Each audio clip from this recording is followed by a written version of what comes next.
আসিয়া সেখানে মিলে বৃন্দা দেবী হেন কালে আসিয়া সেখানে মিলে চম্পকের মালা করে করি ও গো চম্পকের মালা করে করি ও গো চম্পকের মালা করে করি। কি বলছে? বৃন্দা দেবী হেন কালে আসিয়া সেখানে মিলে চম্পকেরও মালা করে করি, চাঁপা ফুলের মালা। আর রাধার বরণ যেন চম্পক কুসুম তেন আহা রাধা রমন জনম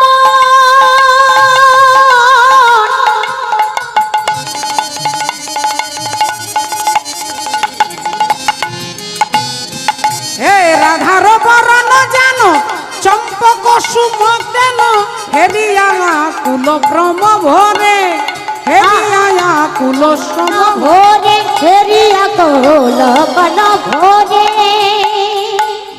পুনঃ পুনঃ পুছে হরি সুবলে মিনতি করি মোহে কি মিলিবে ধনী রাই ধনী রাই। আচ্ছা সুবল, আমি কি এখন রাধারানীকে দেখতে পাবো না?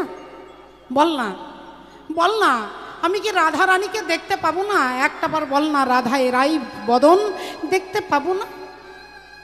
পুনঃ পুনঃ পুছে হরি সুবলে মিনতি করি মোহে কি মিলিবে ধনী রাই দান ঘাটি পথ মাঝে কপট দানির বেশে তরু তলে বৈষহ কানাই। বললেন তাহলে এক কাজ কর, এই চার রাস্তার মোড়ের মাঝখানে একটা ঘট, একটা মাটির ঘট, তাতে অম্রপল্লব, কিছু ফুল, একটু গঙ্গার জল, একটু সিঁদুর, ঘটের গায়ে সিঁদুর দিয়ে ফুল বেলপাতা আম্রপল্লব দিয়ে ঘরটাকে সাজিয়ে এবার রাস্তার মাঝখানে রেখে আর একটা ছোট্ট পেটি রেখেছে যাতে লেখা আছে দান পেটি। আর এই সব লিখে রেখে আর ভগবানকে বলছে তুই এই গাছের তলায় বসে থাক, তুই দানি হয়ে দাঁড়াবি। এইবার যাচ্ছেন বাবা, দেখুন এখানে তো ভগবান দানি সেজে দাঁড়িয়ে আছে আর এই দিকে যাচ্ছে বড়াই মা, ভগবানকে রাধারানীকে আনবার জন্য যাচ্ছেন বড়াই। হরি বল। ওগো বড়াই চলিলা তবে জটিলা মন্দিরে, ওগো বড়াই চলিলা তবে জটিলা মন্দিরে, বড়াই চলিলা তবে জটিলা রমন চলে যাহা ধনী ধনী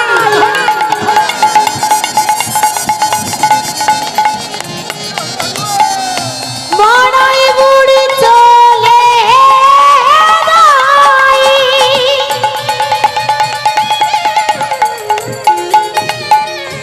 চলে যাই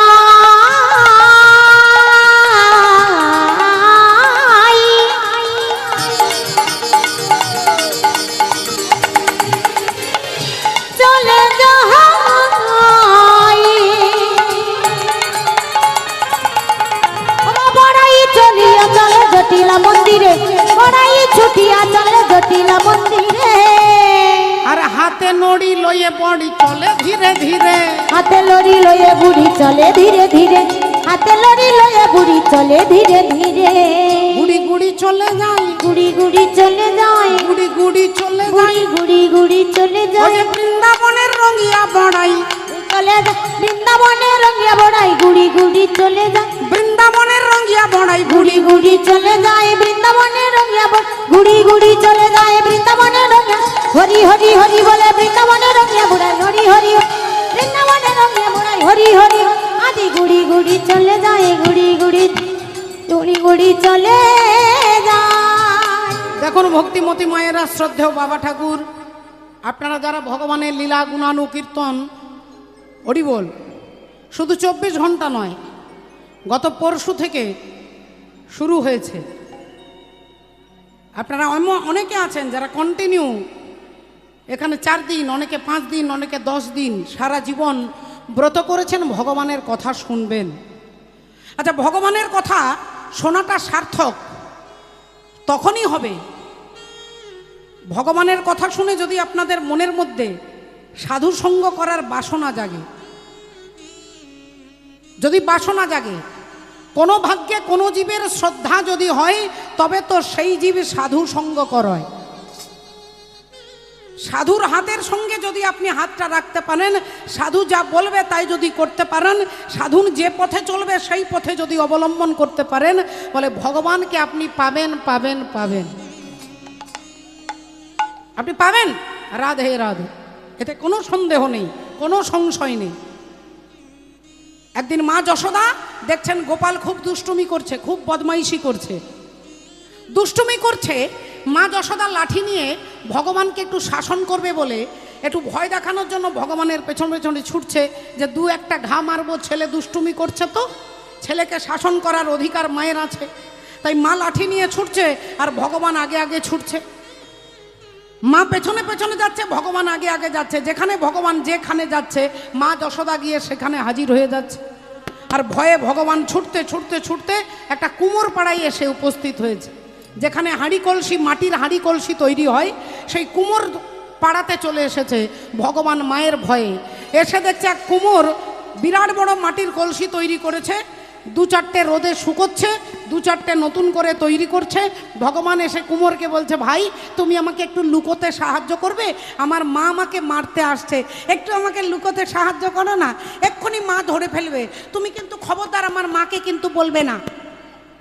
ভগবান এ কথা শুনে কুমোর বলছেন, যা তোমার মায়ের কাছে তুমি দোষ করেছো, তা মা তোমাকে শাসন করবে, এটাই তো।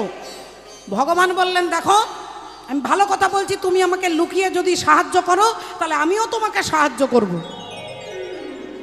কুমোর কি করেছে, মা একটা বড় মাটির কলসি, যাকে জ্বালা বলে, জ্বালা, মাটির কলসির ভেতরে ভগবানকে ঢুকিয়ে দিয়েছে আর মাটির কলসিটা চাপা দিয়ে দিয়েছে, উল্টে দিয়েছে, ভেতরে ভগবান আছে।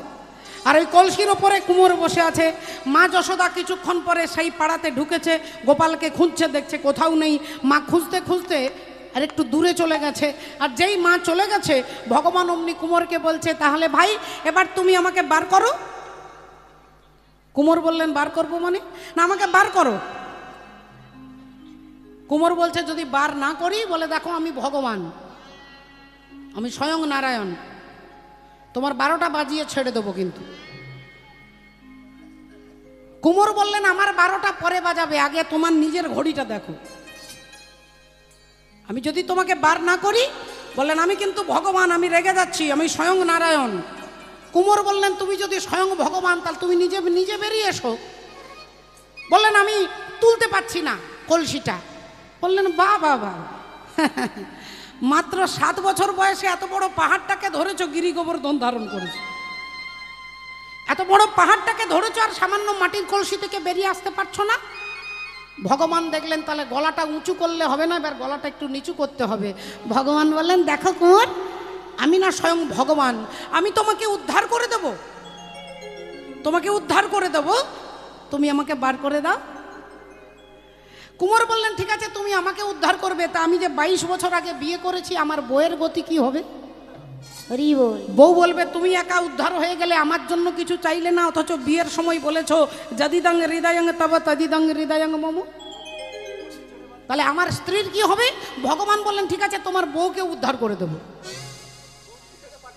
ভগবানের কথা শুনে কুমোর বলছে, আচ্ছা তাহলে আমাকে আর আমার স্ত্রীকে দুজনকে উদ্ধার করবে। আচ্ছা তাহলে আমার বাবার কি হবে? আমার বাবার কি হবে? বলে, ঠিক আছে তোমার বাবাকেও পার করে দেবো। বলে, বাবাকে পার করলে হবে, আমার কাকা আছে, আমার কাকাকে কে পার করবে? ভগবান বলছে, ঠিক আছে তোমার বাবার 14 পুরুষকে উদ্ধার করে দেবো, এবার বার করো। এবার কলসিটা এবার তোলো, আমি বেরিয়ে যাই। কুমোর বললেন, ঠাকুর কিছু মনে করো না, আমার 14 পুরুষকে উদ্ধার করবে, কিন্তু আমার ডিভোর্স হবেই হবে। কেন না, আমার স্ত্রী বলবে যে তোমার 14 পুরুষকে উদ্ধার করে নিলে আমার বাবার বাড়ির কি অবস্থা হবে, তাহলে আমার শ্বশুর বাড়িরও ব্যবস্থা করতে হবে। বলে, ঠিক আছে তোমার শ্বশুর বাড়ির 14 পুরুষকে উদ্ধার করব, আমাকে বার করে দাও।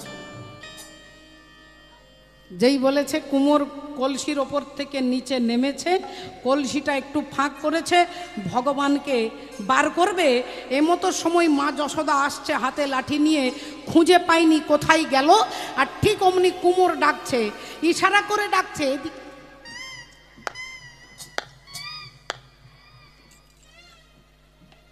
মা যশোদা চুপি চুপি এসে দাঁড়িয়েছে, আর কুমোর যেই কলসিটা তুলেছে ভগবান বেরিয়েছে যে যাক আমার মা আমাকে ধরতে পারেনি, আর অমনি ভগবানের হাতটা ধরে মা যশোদার হাতের ওপরে দিয়ে দিয়েছে। ভগবান বললেন তোমাকে নয়, তোমার শ্বশুর বাড়িকে 14 পুরুষকে উদ্ধার করব বলেছি, তোমার বাপের বাড়ির 14 পুরুষ উদ্ধার করব বলেছি, আর তুমি চিটিংবাজি করে আমার মায়ের হাতের সঙ্গে আমার হাতটা ধরিয়ে দিলে কেন? তুমি আমার মায়ের হাতে আমার হাতটা দিলে কেন? তুমি তো বেঈমানি করলে। তখন কুমোর হাত জোড় করে বলছে হে দয়াময়, হে দয়াময়, তুমি আমাকে উদ্ধার করব বলেছো, তুমি আমাকে কথা দিয়েছো, কিন্তু তথাপিও যদি আমার মনের মধ্যে অহংকার জন্মে যে ভগবান আমাকে উদ্ধার করবে, এই অহংকারটা যদি জন্মে যায় তাহলে আমি উদ্ধার হতে পারবো না। তাহলে তুমি আমাকে নয় সারা জগৎকে উদ্ধার করবার জন্য এসেছো, কিন্তু আমরা আমাদের দোষে, আমাদের ভেতরে কাম ক্রোধ লোভ মোহ রাগ বিদ্বেষের জন্য আমরা নিজে নিজে উদ্ধার হতে পারি না। তাই ক্ষমতা তুমি আছো, তুমি কৃপা করেছো, কিন্তু যদি ক্ষমতার ওই কৃপার যদি অপব্যবহার করি তাহলে তো উদ্ধার হতে পারবো না।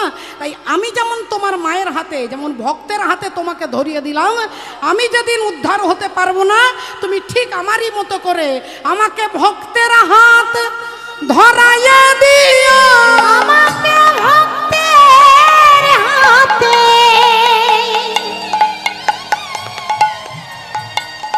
আমায় ধরাইয়া দিও, আমায় ভক্তের হাতে ধরাইয়া দিও। হরি বল। আমার কোন স্বীকৃতি নাই বলে আমায় ভক্তের হাতে ধরাইয়া দিও, কোন স্বীকৃতি নাই বলে ভক্তের হাতে ধরাইয়া দিও। শ্রদ্ধেয় ভক্তমণ্ডলী, ভক্তিমতী মায়েরা, তাহলে যদি যোগ্যতা না থাকে ভক্তের হাতে ধরিয়ে দিও, ভক্ত আমাকে কৃপা করে পার করে দেবে। তাই মা যোগমায়া বড়াই বুড়িকে পাঠিয়ে দিচ্ছেন রাধারানীকে ঘর থেকে বার করবার জন্য। আর আজকে বড়াই মা সেই জটিলা কুটিলার দরজার সামনে দাঁড়িয়ে চিৎকার করে বলে উঠল, এই জটিলে, বলি এই জটিলে দরজাটা খোল। এই হতচ্ছাড়ি মুখ পুড়ি দরজাটা খুলবি তো? হরি বল। জটিলা তখন কুটিলাকে বলছে, এই কুটিলে দেখ তো, আমার নাম ধরে ডাকে এত বড় বুকের পাটাকে, তাহলে শিল নোড়া দিয়ে তার দাঁতের গোড়া ভেঙে দেবো, নোড়া দিয়ে দাঁতের গোড়া ভাঙবো, দেখ তো কে এসেছে। কুটিলা অমনি যেই দরজাটা হনহন করে গটগট করে এগিয়ে গিয়ে দরজাটা খুলেছে, দরজাটা যেই খুলেছে মা, ও মা বলি এসো এসো বড়াই মা, এসো এসো বড়াই মা, এসো এসো বড়াই মা, এসো এসো বড়াই মা, বলি আনন্দের সীমা এসো নাই, এসো বড়াই মা, আনন্দের আর সীমা নাই, এসো এসো বড়াই মা, আনন্দের আর সীমা নাই, এসো এসো বড়ি মা, আনন্দের আর সীমা নাই, এসো এসো বড়ি ভাই, আনন্দের আর সীমা নাই, আনন্দের আর সীমা নাই, এসো এসো বড়ি মা, এসো এসো, আহা এসো এসো বড়ি মা, এসো এসো এসো মা। আর অমনি বড়াই মা ভেতরে ঢুকে নাকে আঁচলটা চাপা দিচ্ছে, নাক চাপা দিচ্ছে, নাক চাপা দিয়ে জিজ্ঞাসা করছে, কিরে তোদের ঘরে এত দুর্গন্ধ কিসে? এত গন্ধ, ইস। জটিলা বলছে, মা বুঝতে পারছো না, এখন আমরা বড় লোক হয়ে গেছি। হরি বল। তো বড়াই মা বলল, বড় লোক হয়ে গেছিস? বড় লোকের ঘরে এরকম পচা গন্ধ ওঠে, এরকম দুর্গন্ধ ওঠে বড় লোকের ঘরে? বলে আর বলো না মা, আসল কথাটা হচ্ছে আমার ছেলে মথুরার হাটে মথুরাতে একটা বড় বাথান, একটা গোয়াল ঘর, অনেক গরু আছে তো, সেইখান থেকে যেগুলো বিক্রি হয় না, ওই দই, দুগ্ধ, ছানা, ঘি সব বাড়িতে নিয়ে আসে। আর সেগুলো খাওয়ার লোক থাকে না, তাই ঘরে পচে যাচ্ছে। এই পচে যাচ্ছে বলেই দুর্গন্ধ উঠছে। তা বড়াই মা বলল, নষ্ট হয়ে যাচ্ছে, তা কেন তোরা হাটে গিয়ে বিক্রি করতে পারিস না? হাটে গিয়ে বিক্রি করতে পারিস না? বলে হাটে, আরে হাটে যাওয়ার অবস্থা কারো আছে মা? এই তো আমি 7 পেরিয়ে হাটে পড়েছি, এবারে উঠবে আমার গায়ে মোড়ার কাঠ, তা আমি কি আর হাটে যাব? কোমরে ব্যথা, হাঁটুতে ব্যথা, ঘাড়ে ব্যথা, বসতে পারি না, ভালো করে চলতে পারি না। তা বললো ঠিক আছে, তুই যেতে পারবি না কেন? তোর মেয়ে যেতে পারবে না? তোর মেয়ে কুটিলা যেতে পারবে না? তাকে কেন হাটে পাঠাস না কেন? জটিলা বলল, শোনো মা, সত্যি কথা বলতে কি, তুমি আমাদের নিজেদের লোক, নিজের লোকের কাছে নিজেদের কথা বলবো। বলি ও গেলে হাট ভেঙে যাবে, ও গেলে হাট ভেঙে যাবে, ও গেলে হাট ভেঙে যাবে, ও গেলে হাট ভেঙে যাবে, ও কাঁচা বাসে ঘুম ধরাবে, ও গেলে হাট ভেঙে যাবে, কাঁচা বাসে ঘুম ধরাবে, ও গেলে হাট ভেঙে যাবে, কাঁচা বাসে ঘুম ধরাবে, জলেতে আগুন লাগাবে, কাঁচা বাসে আগুন ধরাবে, কাঁচা বাসে ঘুম ধরাবে, জলেতে আগুন লাগাবে, ও গেলে হাট ভেঙে যাবে, ও গেলে হাট ভেঙে যাবে, ও ও গেলে গেলে হাট ভেঙে যাবে। ওর কথা বললো না মা, ও কাঁচা বাসে ঘুম ধরায়, ও জলে আগুন লাগায়। যেই বলেছে কুটিলা অমনি ছুটে এসেছে। আচ্ছা, তা আমার মধ্যে যদি কোনো গুণ নেই, তা তোমার বৌমাকে পাঠাতে পারো না? তোমার বৌমা এত সুন্দর, তা সে কি শুধু ঘরে বসে বসে থাকবে? মা বড়াই মা ভাবছে এইবার আস্তে আস্তে হরি বল, ওইখানে পৌঁছাতে তো হবে, সত্যি তো রাধারানীকে নিয়ে যাব। তাই যেই বলেছে, জটিলা বললেন, আরে কি বলিস তুই? 5টা নয়, 7টা নয়, একটা ছেলের বউ, আর তাকে আমি হাটে পাঠিয়ে দেবো? আর তাছাড়া বৌমার স্বভাব ভালো নয়। জটিলার কথা শুনে বড়াই মা বলছে, কেন তোর বৌমার আবার কি স্বভাব? বলে বলো না মা। ওই যে ওর স্বভাব নয় যে ওই ওই সোজা রাস্তায় যাবে আর বাঁকা দিকে তাকাবে। তো বড়াই মা বলল, তোমার কোনো চিন্তা নেই, তা তোর কোনো চিন্তা নেই, ঠিক আছে, আমি যখন দায়িত্ব করে নিয়ে যাচ্ছি, আমি হাতে ধরে তাকে হাটে যাওয়াটাও শিখিয়ে দেবো, আর জিনিসপত্র বিক্রি করা, আদান প্রদান করাও শিখিয়ে দেবো, তুই শুধু আমার দায়িত্বে তাকে ছেড়ে দে। জটিলা বলল, ঠিক আছে মা, তুমি যখন বলছো, তুমি আমাদের হিতৈষী, সারা জীবন ভালো চিন্তা করেছো, তা তুমি যখন বলছো, তাহলে বৌমাকে তোমার হাতেই সঁপে দিচ্ছি। তবে দেখো মা, কথা দাও ওই বাঁকা দিকে যেন না তাকায়। রাধারানী কথাটা দূর থেকে শুনে বলছে, মা আমি সোজা পথেই চাইব, সোজা পথে চাইব, আমি সোজা পথেই চাইব, আমি সোজা পথে চাইব, আমি এদিক ওদিক চাইব না মা, সোজা পথে চাইব, এদিক ওদিক চাইব না মা, সোজা পথে চাইব, আমি এদিক ওদিক চাইব না মা, আমার বধুর বদন চাঁদ বিনা, এদিক ওদিক চাইব না মা, বধুর বদন ছানা, দিক ওদিক চাইব না মা, বধুর বদন চাঁদ বিনা, এদিক ওদিক চাইব না মা, বধুর বদন ছানা, এদিক ওদিক চাইব না মা, আমি সোজা পথে চাইব। আমরা ছোটবেলায় পড়েছি, 1 চন্দ্র, 2 পক্ষ, 3 নেত্র, 4 বেদ, 5 পঞ্চবান, 6 ঋতু, 7 সমুদ্র, 8 অষ্টবসু, 9 নবগ্রহ, 10 দিক। আর ব্রজের ব্রজগোপিনীরই তারা কি পড়েছেন? যাদের কাছে স্বয়ং বৃহস্পতির শিষ্য উদ্ধব মহারাজ, তিনি হেরে যাচ্ছেন। উদ্ধব বিশাল বড় পণ্ডিত, মধু দ্বারকার রাজা, দ্বারকাধীশ ভগবান শ্রীকৃষ্ণের যিনি হচ্ছেন মন্ত্রী, আর তিনি তাদের কাছে হেরে যাচ্ছেন। কেননা তারা কি পড়েছে না, 1 চন্দ্র,